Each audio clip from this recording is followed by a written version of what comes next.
everybody. Today I'm going to show you how to in real time install a remote retrievable rigging point. And mine is a 1/2 inch 10x tech with essentially it's a 100-foot dead eye, and I've got a bend right ring girth hitched in there, and I'll show you the setup. I've already got the throw line installed and routed how I want. So we'll move on to the actual installation, and hopefully it goes smoothly. Sometimes it doesn't, but this tree works sometimes. Apparently this got put away wet. Awesome.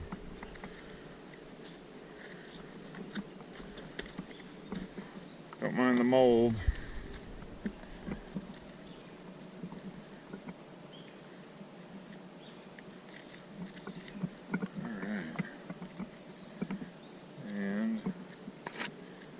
So I'll get the end of the sling out, and I usually do a pile hitch, and instead of just pulling it up there limp noodle, a lot of times with this tenon I gotta fix that in, but I'll do it later. I'll hook the end with a cow hitch to help pull it up there. Go straight through the union. Sometimes that works better with the 10X. But then I got a slip knot to jam in there and then pull it out. One thing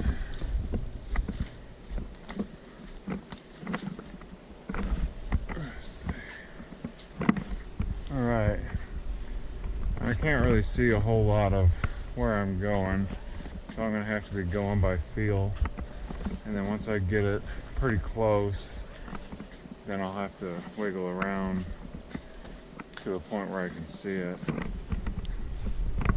I'm probably getting close, but the reason why I'm doing it over here is I want to keep my throw line in the cube as much as possible, since I'm here in the woods.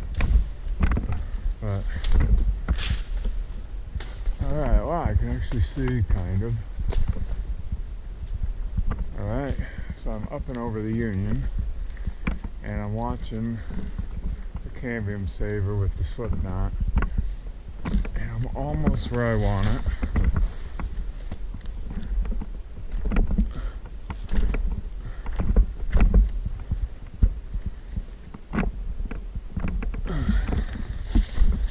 Pull down on this just a little, hopefully the slip knot doesn't come out. Alright. Sometimes these cambium savers don't always install all that great, but it's pretty close.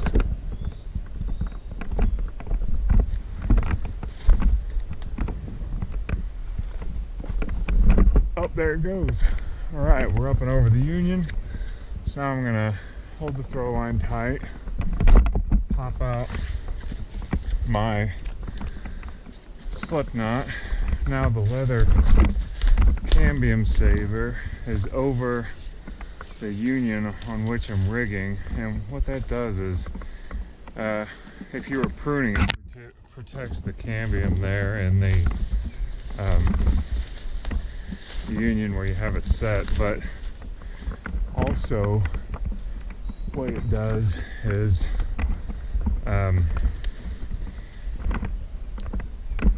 it protects the sling from abrasion of when it moves back and forth, being loaded and unloaded, and that is primarily the function for which I use it.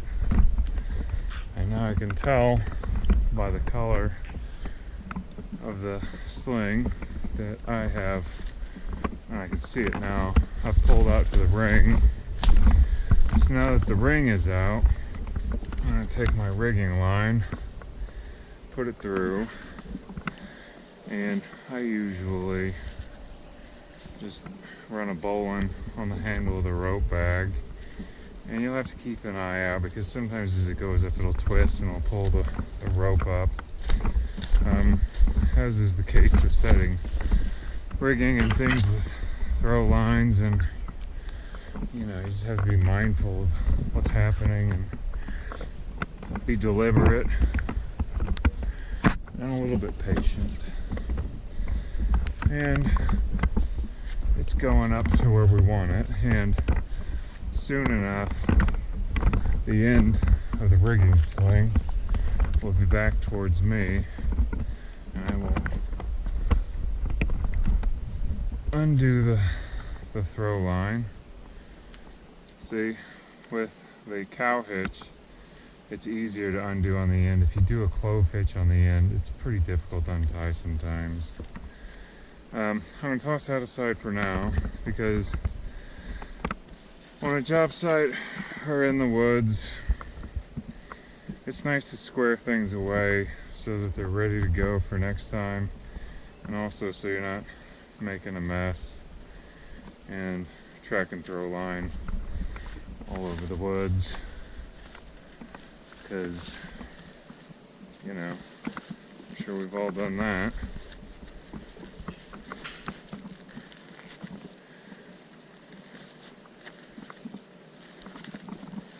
And once I get the throw line squared away, I'll finish up with the remote retrievable rigging point.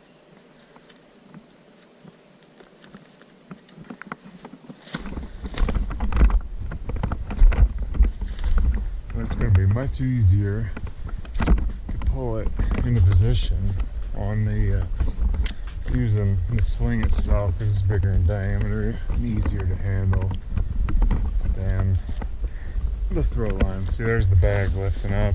Just got to be aware of that. And I'm watching the ring as it approaches the rigging point, because if you pull too far, you'll be against the tree, and you'll also, when the splice gets in, it will push the cambium saber through. I think that's about where I want to go with it. And now that that's set up, there are multiple different ways to anchor this.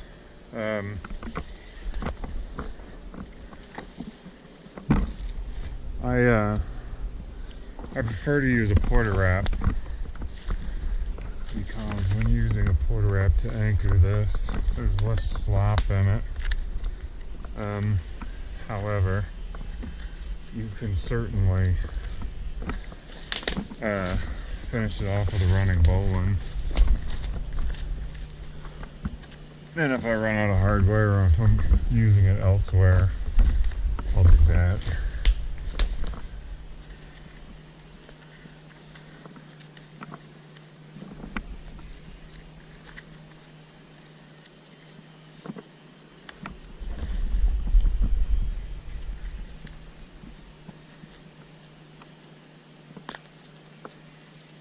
Just double checking and verifying everything.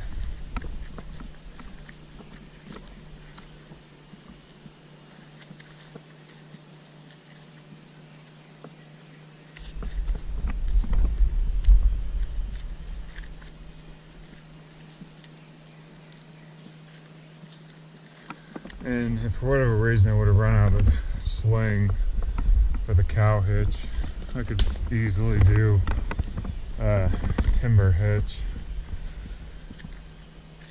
And now that I've got it locked off, or the porta wrap on,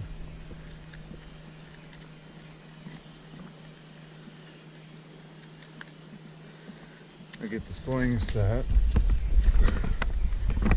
pull out as much slack as possible, wrap it down the barrel,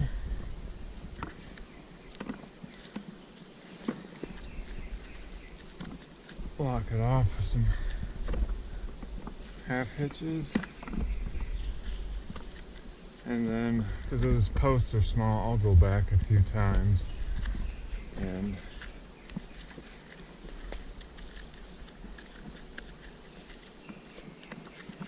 finish off something like that.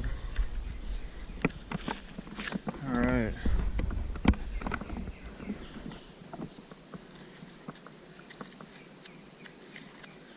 Now we are locked off, and once we're locked off and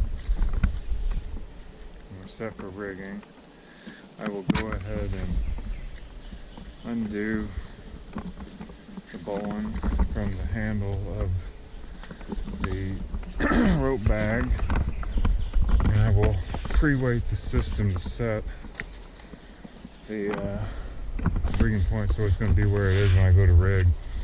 And oftentimes I do it similar to how I'll test like tie-in points where I can feel stuff. I will just take a classic flip lock on it and see if I can feel it. Sit down into the union. Feels pretty strong. So I think we're good to go. Now I'll get my climb line set and